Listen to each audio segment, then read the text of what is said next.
Guess what day it is? It's Friday, in case you couldn't tell. Yeah. We got a very Friday show on 12 today this morning. Fun Friday. Fun Friday. We had some food in the house. We're going to get to that in just a minute. Jake, you got a fresh cup of coffee. Smells good, man. What are you brewing there? French roast. French roast? Yeah. The French sure know coffee. This is very good. That's Jimmy. That's Vanessa. I'm Paul. Thanks Good for morning. tuning in to the 12 Today After Show, only on Facebook Live. Good morning to Gabe and Anton and Joe. Hey, guys, we're celebrating right now because of the way that Cleveland, Ohio is celebrating. You know, like they're in tune with our hearts. You know, Yeah. like we're happy because they're happy. In case you didn't catch it on Thursday Night Football, the Cleveland Browns won their first game since Christmas Eve 2016. That is amazing. It's been a long time coming. Those guys got some free beers for their troubles, too. Could you imagine if you were in that area, wherever the freezer or the refrigerator was at, Yeah. holding the beers? Like, people were probably going bananas trying to get that free beer. So you're looking at it right now. Those are the victory coolers. Bud Light installed them in something like 10 bars around the Cleveland, Ohio area with an automatic lock that unlocks when the Browns win a game. We joked on the show that, you know, I can imagine a dystopian future where, like, you know, 100 years from now, after the apocalypse, someone is roaming around in Cleveland, Ohio, and discovers a locked Bud Light cooler full of beer. I heard the expiration date on those beers, by the way, was early November. So if they didn't win by then, they were going to have to swap the beer out. Well, you know, the thing is, they probably didn't think they were going to win, so like, we're safe. We have all our beers. I mean, for the publicity that Bud Light got for this, they didn't have to spend all that much money on the beer. Yeah. We were asking you in the comment section this morning. We'd like to hear from you. Who do you think is the most tortured fan base in all of sports? Arizona's got a lot of transplants, Jimmy. There's people from all over, fans of all sorts of teams. Do you think that your team is the most cursed in all of sports? You know what? You work in San Diego, so the Chargers are one of those cursed franchises. Man. Yeah, we've never gotten to a Super Bowl. Nothing like that. That's a tough one. And now we've lost our team. Chargers are gone. Right. Now they just packed up and left. They're dead to me. Yeah. There's no more Chargers for me. They don't exist. They're gone. Other tortured fans, maybe the Tampa Bay Buccaneers. Well, the Bucks won a Super Bowl not that long ago. And they also live in Florida, so it's tough to feel too bad for them. Yeah, you're right. You'll always have that. I mean, I'm a Lions fan. I make no bones about it. I wear it like a badge of honor. The Lions have not won a playoff game in my lifetime. I believe they're 0 for their last 9 or 0 for their last 10. They haven't won a Super Bowl ever. They have never even appeared in the Super Bowl. I think the Lions and the Houston Texans, who are an expansion franchise, are the only two that have never appeared in the Super Bowl. The Lions won a championship, I believe, in the 50s, but that's before the Super Bowl was a thing. For the NFL. Yeah, so I would argue that the Lions are pretty bad. They also had an 0-16 year, one of two teams to do that, the other, the Cleveland Browns. Joe wants to know if the Browns will win more games than the Cardinals this year. Joe, I can tell you this much. They've already won more games than the Cardinals this year. And the Birds are going to be up against it on Sunday against the Bears. They've got a pretty good defense on that team.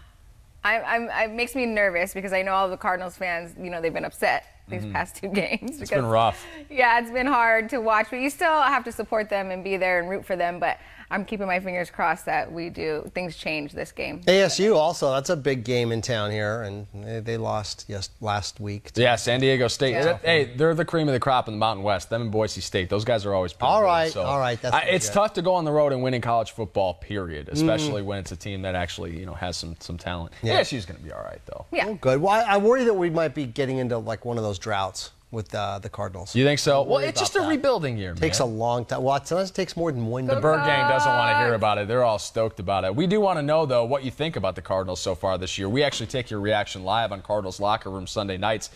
We got thousands of texts on Sunday from angry football fans that wanted everything from Josh Rosen to supplant Sam Bradford as the team starter to firing the general manager to packing up the franchise and moving it out of town like Jimmy's Chargers.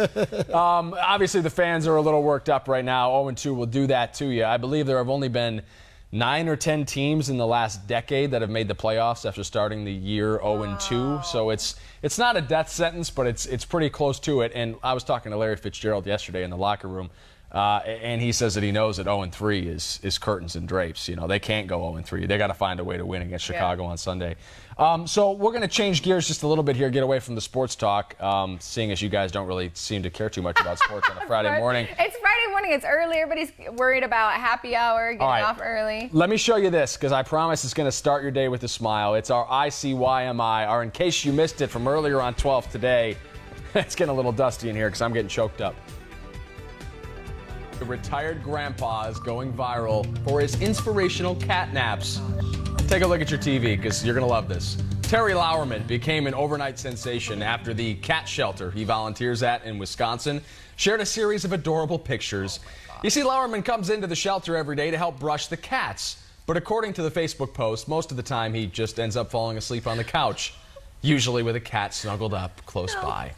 More than 58,000 people have liked this post, and even better, the shelter has received more than $20,000 in donations and dozens of new volunteers since this post went up 2 days ago. Darn it, what's the shelter called? I want to share it so bad. That is so cute. That is adorable. Sometimes you just need a volunteer that wants to come in and cuddle with the cats. Right.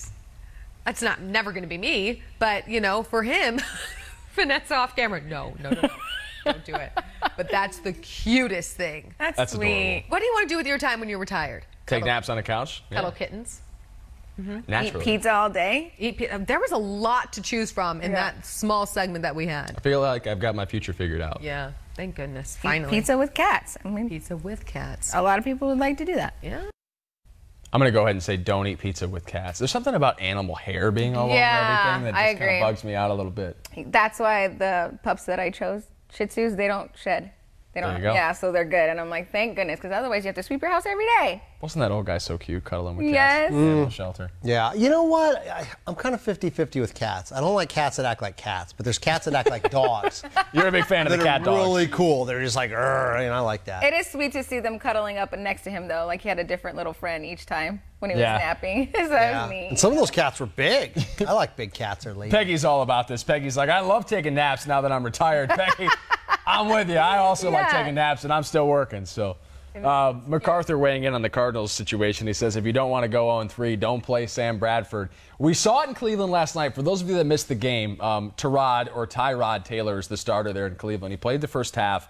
He got taken out of the game after suffering a concussion late in the second quarter. Baker Mayfield, the #1 overall pick in the NFL draft, then got his first action as a pro, led the Browns on a field goal drive, and then came back for the second half and kind of lit it up. Mayfield played outstanding football last night. The Browns came back from a 14-point deficit, a 17-point deficit when he came into the game, and they ended up winning. So I think the Cardinals fans watching see that, and they're like, why can't that be Josh Rosen? Why can't Josh Rosen Is he get in ready? that game? Well, we're going to find out, because I think we're going to naturally see him at some point, whether it's because the Cardinals have suffered a few losses or, if they're behind in a game and they want to get Rosen some reps. Head coach Steve Wilks came out this week and he said Bradford's our guy. He's going to start week 3 against the Bears. We'll see if he finishes the game against the Bears. It might be largely predicated upon how much success he has against that defense. Okay, so what if they hypothetically don't do well in the next few games? They're mathematically eliminated. Then do you take that quarterback and get him as many reps as you can for the rest of the season, or are you worried about him getting hurt? Yeah, so that's my concern. So one thing about the NFL is that you're never really mathematically eliminated until much later in the season. Okay. So even if the Cardinals start 0-5, they're not going to be mathematically eliminated, especially in a relatively weak NFC West outside of the Rams. The Rams are really good, but I think we've already seen that the 49ers are going to be around 500 and that the Seahawks are going to have a down year. For me, it's all about getting injured because you're talking about your future potential here in Rosen. It's not just about the now. I think Cardinals fans in a lot of fan bases in rebuild mode kind of understand that winning games right now is not the priority. You want to set yourself up for success in the future. And if you put Rosen out there in a situation where maybe the offensive line isn't blocking well, he doesn't have time to go through his reads. I mean, physical injury is one thing. But you can get pretty messed up in the head when you start rushing things and you start hearing footsteps and you don't go through your progressions and the things that make you a good quarterback. And that's what worries me about Rosen is that you throw him to the wolves and he's just fresh meat out there. And you kind of get a little, messed in the head before, you have a chance to really even be kind the of pro like that you're supposed a comedian or a public speaker getting thrown up before they're ready in front of that audience and they have a bad experience. They're going to be stuttering Jimmy for the rest of their lives. Rosen's a confident guy, though, in my interactions with him, and I think that he's going to handle it just fine. I think he might be just as good as Baker Mayfield was last night, but he's going to have to get the opportunity to do it first. Fred asked a question. Are they going to have a parade since they won the game? I saw a funny meme, Fred, online. It was the Lombardi Trophy being held up, and instead of the Super Bowl champion inscription on it, it said Cleveland Browns regular season game winner. They should do something Congrats, Cleveland. fun like that. Jeez, oh Pete's. George says he likes to take naps with 2 dogs on either side of him. Hey, bravo, George. I think we're all aboard the nap train here on 12 today. Let's get to some fresh squeezed juice. The comment section is not as popping as it usually is. Okay, cute animals win the internet, and since the show that is on right now is on their internet, we give you a grizzly bear photobombing a wedding. What? What? That is so cute. Yes, that is real, not photoshopped. A grizzly at the Minnesota Zoo was absolutely enchanted with the couple taking pictures of their wedding, or maybe he was just really hungry, who knows? But it makes for a really cute and memorable photo bomb. That is amazing. Can you imagine that? Just the bear popping in the background of the pictures. Hey, guys, what are you doing? That's gotta be on their thank you cards. Like, seriously, like, you know, their thank you for coming out to our wedding. That would be so cute. I feel like this opens itself up to so many good puns, but I can't think of one off the top of my head. Look, his mouth, too. He's like, ooh. He's like, are you gonna kiss her? Because I will. Did you just call her honey? Yeah. Like, that was like a look, he's disappointed here. He's like, oh. oh, he took her from me. He's saying, hey, why don't you give her a bear hug now? Ah, that was slightly better, yeah. He's sticking around for the reception, hoping there's a picnic basket. Wah, wah, wah. I'll leave it there. Oh, hey, Peggy's got the right pun. She says maybe he was the ring bearer. Oh, that's a good one. Well done. Peggy, you win. You're really carrying the show this morning. And let's get to an extra shot, something you can expect next week on 12 Today. On Monday, we're heading all the way up to 17 to North Phoenix, and we'll manage to get Team 12's Brandon Hamilton thrown in jail. Uh-oh. You don't want to miss that as we take you everywhere from A to Z. I don't even know what this story's about, but I'm excited to see Brandon Hamilton in jail. Get Hamilton. And then Crystal Henderson is taking us behind the scenes of NBC's hit shows from Chicago PD to Law & Order and SVU to the new premiere happening next week. That's pretty exciting. Hey, November is sweeps. It starts in late October. That's when all the good stuff comes out. Speaking and it's like of right good around stuff, the corner. Oh, I you have got to good share stuff? this with you guys. Yes. Oh my gosh. What do you got? These ladies stopped by Sweeties, okay, and they dropped off these sweets. So heavy. it's a locally owned business. Okay. They're sisters. They love baking, so they decided to open this business. They deliver these cookies and brownies to whatever location that you put on their online order. But look, these aren't like normal cookies. These are huge, and they're fresh. And if you, I guess I'm gonna get my hands. They're dirty. roughly the size of your head. Look, they're huge, and they're just like so. Vanessa's doing a moist. commercial right I am. now. Sorry, because everybody knows I'm a fan of sweets. I love sweets. I love this. So I just think it's amazing that these ladies decided to do this, take their love of baking together. I told her she needs turn it into to a business. change the name of the business from this to the 3 sisters, and then she corrected me. She says there are 5 sisters. 5 of them, yeah. How about the 5 sisters? And then put like 5 nuns on the box.